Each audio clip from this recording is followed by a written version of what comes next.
It is he, it is me, P-double-D-E Temple Queen in the place to be reviews right here with all the yous. The fandom menace, people's champion, unbeaten, untied, unfadable. Let's talk about some MCU news, but before we do, please allow my monkeys to roll that footage. Yeah, that works. I like all right, that a lot. okay. All right, moving on.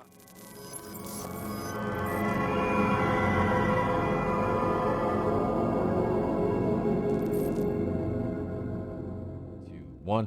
All right, topic one of this video. Olivia Wilde confirms she's directing a Marvel movie. This article came out a couple hours ago. Comicbook.com. Kofi Outlaw, the author. Olivia Wilde has spoken up to confirm that, yes, as reported, she will be directing a Marvel movie for Sony Pictures and its Spider-Man universe. Wilde appeared on the Shut Up Evan podcast, where she described her hope and goal of bringing even more female storytelling perspectives to the superhero genre. Look, we're seeing this incredible influx of female directors and storytellers getting to take hold of this genre of the superhero space and infuse it with their own perspective. So not only do I get to tell a story as a director, but I get to develop the story.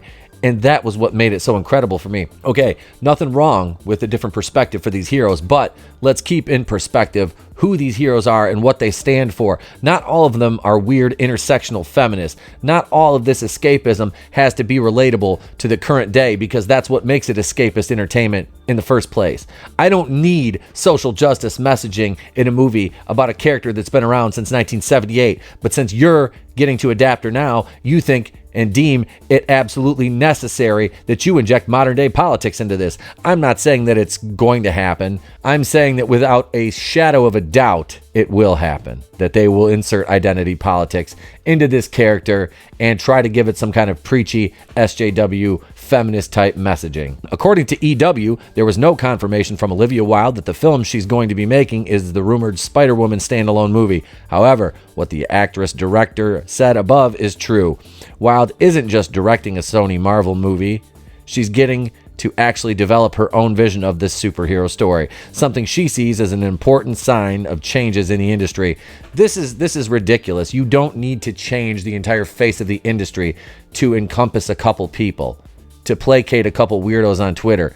You hire directors, actors, screenwriters, producers on the merit of their achievements, not on what boxes they check. And this is something that Hollywood has yet to find out, but I believe that the downtick in box office returns will teach them that lesson, hopefully. I'm just honored to be amongst this wave of women who are showing up and saying, we're not only going to step in and try to tell this story like men do, we're actually going to try to reframe the stories themselves, Wilde explained. And the industry is, as far as I can tell, really supportive of that. There is a sea of change. It's because of these decades of trailblazers who demanded this over and over again, and it's finally broken through. And I'm very fortunate to be there with it.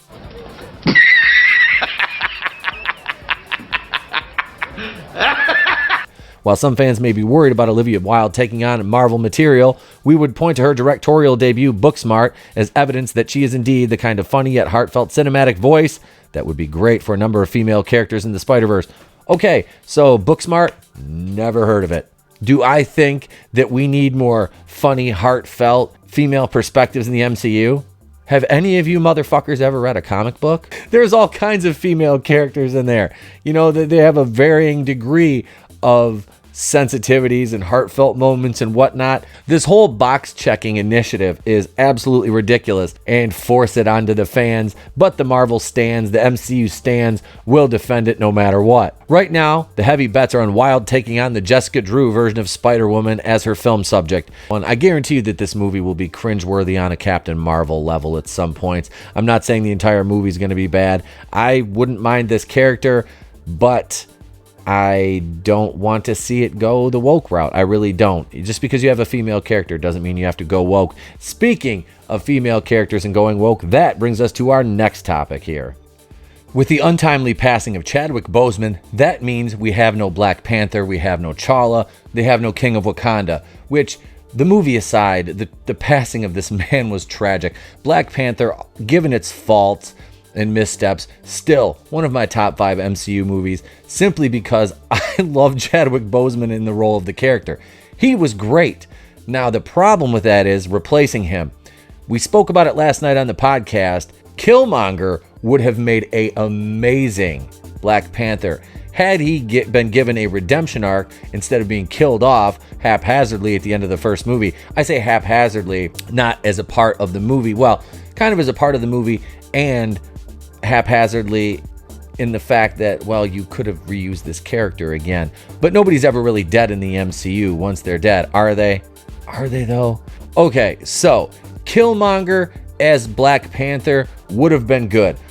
Now, another school of thought that you could go with is M'Baku from the Mountain Tribe, right? The Jabari. They offered M'Baku the flower to help them fight Killmonger when he had taken the throne of Wakanda during Black Panther. He refused, didn't want to help.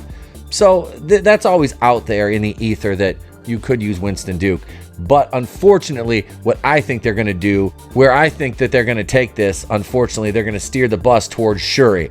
Not only did she have an arc as Black Panther in the comics, it seems to be in the trades right now that Letitia Wright is being idealized as the Black Panther because, number one, she's a woman. Number two, she's a black woman. Number three, they're leaning into the MCU really hard and going towards that A-Force garbage that nobody wants. So I'm just going to leave it out there. I don't think it's a good idea. I would say, honestly, Quantum Realm, bring back Killmonger, Michael B. Jordan, because he would be great as Black Panther, or go with Winston Duke's character of M'Baku from the Jabari tribe. That's what I think.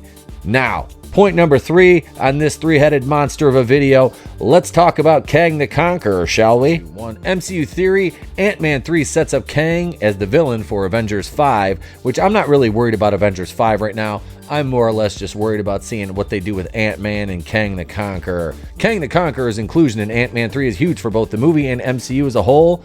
Here's how his role can set up Avengers 5. The inclusion of Kang in Ant-Man 3 can lead straight into Avengers 5. It's been reported that Lovecraft Country actor Jonathan Majors has been cast as Kang in the third installment of the Ant-Man series. According to the report, Kang will have a major role in the film. Like the last two movies, Ant-Man 3 will be directed by Peyton Reed. The movie will mark the 5th big screen appearance for Paul Rudd's Scott Lang, who recently helped Earth's mightiest heroes reverse Thanos' snap in Avengers Endgame. The movie will presumably continue the stories of Ant-Man, the Wasp, and Hank Pym.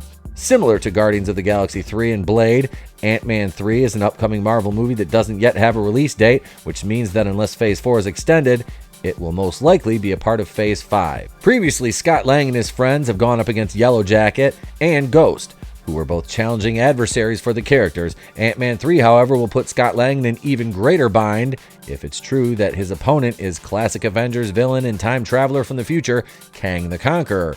Considering Kang's reputation in the comics, beating him for good may take more than just one movie. Here's how Ant-Man 3 can set up Kang as a villain for the Avengers' next movie.